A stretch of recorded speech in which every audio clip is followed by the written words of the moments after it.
What's going on, everyone? It's Ben from YGO from Zero, back with another retro Yu-Gi-Oh video. In this video, I'm going to be doing something a little bit different, as I'm going to be covering a tournament that took place in a format that is very far ahead in my sort of timeline. So if you've never seen my channel before and are just here for the Stein format coverage, my channel basically is just going through the old retro Yu-Gi-Oh formats and just taking each one as they come, exploring it in major depth, and then moving on to the next one. If you're interested in watching this happen, then definitely subscribe. I feature a lot of great duels on my channel, and it's just really fun exploring Yu-Gi-Oh's history this way. But where I'm at currently is around Android format, which is far before this one. Android's in 2003. Stein format takes place in 2006 after the release of Cyberdark Impact.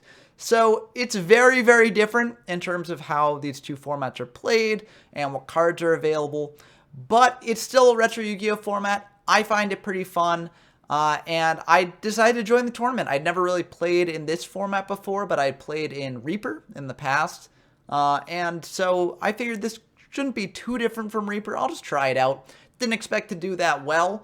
I ended up getting second place, actually, so that's pretty fun. And I had a blast playing the tournament, so I decided to sort of cover the results and just do a tournament report on it, as I do think that the results were kind of interesting and kind of surprising, for me at least. But before I dive into these results, if you enjoy the video, please do leave a like down below. And also, if you want to play a bunch of other old retro formats, not Stein unfortunately, but like things like Yu-Gi Kaiba, Critter, even in more obscure formats like Treasure and Imperial, we have a Discord server. Link will be in the description down below, but it's a great place to find games in these very, very old and obscure formats. Eventually, we will have a Stein channel there. We just haven't reached it quite yet. But if there's enough interest in it, then I can definitely make a Stein channel in the Discord. But on to the LA Tin Can Cup 9. Now, this tournament wasn't held in my Discord, it was held in the Format Library Discord, which is also a great place to find games in a lot of old retro formats. Link to Format Library will also be in the description down below. It was a pretty small tournament, only 16 players, and it was done in Swiss, so no double elimination. It was just, we played Swiss, the top 4 players were selected from that, and then they played a quick little bracket here. So, we've got the top 4 decks listed here, and we will get to those in a second, but before we do that, I'd like to discuss the deck type representation. So, the biggest represented deck was Stein Monarch, which makes sense. It's a very powerful and very common play in this format to sort of tribute out a Monarch, last will out a Stein, and get out a big fusion monster on field. Last will is limited to 1, so the consistency of this combo isn't quite what it once was in things like Reaper format, but it still is very good. And there are also a lot of other ways to access Stein that makes this very much online. Monarch itself is a very good strategy as well, so oftentimes you don't even need Stein to close out the game, but when you can OTK with Stein, it's definitely something you can do. And not only was this the most popular deck, but this actually took up half of the top 4. There were 2 Stein Monarch players who made it to the top 4, and the winner of the tournament actually was also on Stein Monarch. So this is a very, very good deck. The next highest represented deck was Stein OTK with only 3 players. And this may seem like a pretty small amount, so you might not think the deck's very good, but 2 of those 3 players actually made it to the top 4. I was on Stein OTK, and also I think Alex Lennon was on Stein OTK. And I will talk about our decks in a second, because I do think that they're kind of interesting, but maybe not for the reason that you think. But Stein OTK is a very good deck. It's not really using the Monarchs, it's just attempting to go as aggro as possible with the Stein, get as many pieces together so you can just OTK your opponent out of nowhere, ideally turn 2. But this deck is sort of all in, so it's definitely not for everyone. But this was the deck that won in the real life tournament that the Stein format is based around. So it is a very good deck, at least historically. And clearly from the results of this tournament, it's still pretty good now. However, a deck that really hurts Stein OTK is Chainburn, and there were 3 Chainburn players. Chainburn is a deck that takes advantage of things like the spell Chain Strike, as well as very powerful chainable traps like Accumulated Fortune, Just Desserts, Secret Barrel, etc., to just get major damage on your opponent and draw through your deck pretty quickly. So this deck can be very effective at killing the opponent over the course of a couple turns, and it's very brutal for Stein OTK because once you drop down below the 5,000 life point threshold, it's hard to get back. Now there are cards that can alleviate this, like Poison of the Old Man, which is a staple in many Stein OTK decks, but it is still tough. So Chainburn is, I think, the favored deck in that matchup. I don't know about Alex Lennon, but I did face a Chainburn player in Swiss, and I was able to actually win that game. Game 1, I was able to just OTK them, and then Game 3, I was able to side into Burn and win that way. So there are ways for Stein OTK to deal with Chainburn, but it is probably the most problematic matchup for it, and it's one of the reasons why Stein Monarch, I think, is generally a little bit favored over Stein OTK, because this deck has other ways of dealing with Chainburn. The next category on this list is something known as Apprentice Monarch, which is basically a deck that uses things like Apprentice Magician to bring out things like Magician of Faith and stuff. You flip up Magician of Faith on the next turn, get a very powerful effect, then tribute off for a Monarch. So there are some very neat sort of things that you can do here. It only had 2 players, and it didn't do too well, but it is a very interesting deck in this format, so I'm glad that it got represented a little bit at least. And then lastly, we had 1 player on Tiger Stun, which I assume just uses King Tiger Wanghu to stop your opponent from summoning small monsters. This can stop something like a Cyber Stein, which is nice, but many Cyber Stein decks do have ways to deal with monsters, especially Stein Monarch, which can summon out Zaborg to pop the Wanghu before you actually summon your Stein. So I'm not sure how well it's situated in the metagame. I haven't actually seen this player's deck list, so I can't really comment on it. But, you know, there was only 1 player, and they didn't actually manage to make it to top cut, so I'm not sure if this deck is really a major meta contender. But that's the deck type representation. As I said, the only 2 decks that made it to the top cut were Stein Monarch and Stein OTK, which, you know, goes to show that the name of the format is the name of the game. You're Steining. Stein is very good. I do think that, you know, Chainburn is also an incredibly good deck in this format. I'm sad that it didn't actually top, but I expect it to top in future tournaments. But that will be for future tournaments. For now, let's dive into the top decks from this tournament.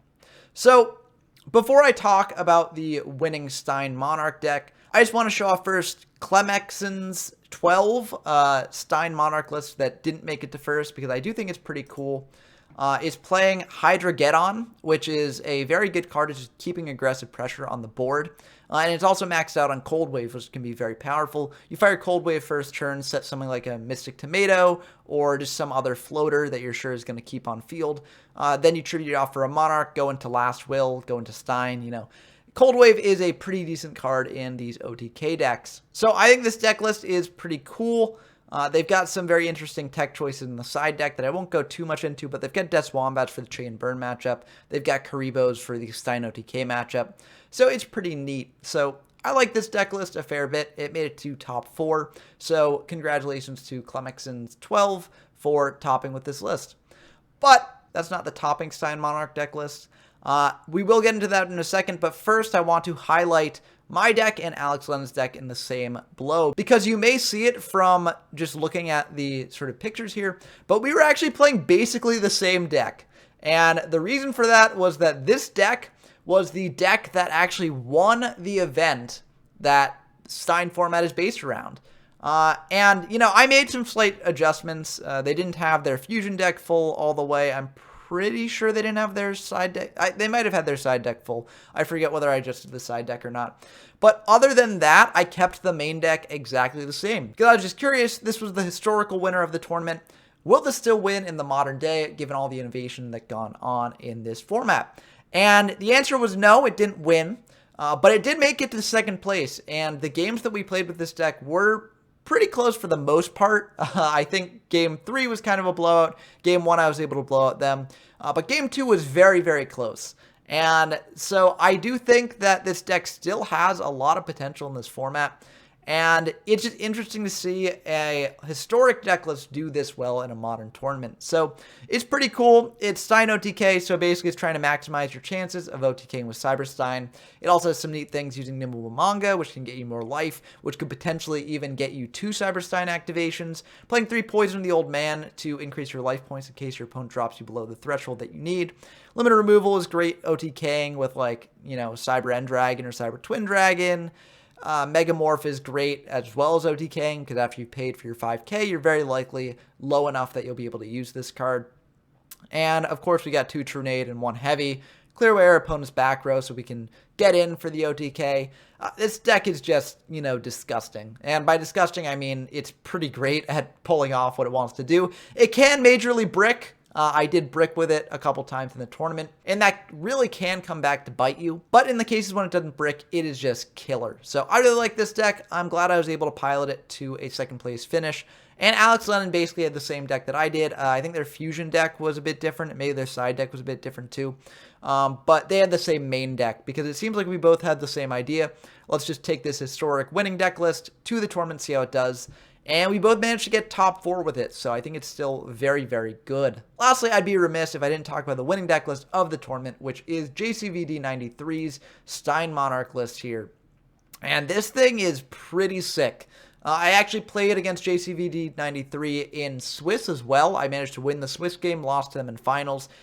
So I managed to get to see a lot of this deck, and I think it's really cool. I will say, things of note, the Dark Magician of Chaos, I didn't actually see it come up, but I think it's a really cool inclusion, especially when you're already playing things like Treeborn Frog to go with some monarchs like Zaborg and Jinzo, which is essentially a monarch.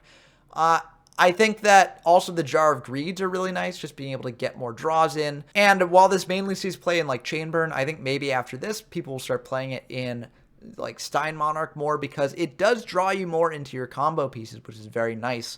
The card destruction is also very interesting here. Monarch can be a bit bricky, so card destruction can alleviate that. Also, it can disrupt your opponent's hand as well, so it's very cool.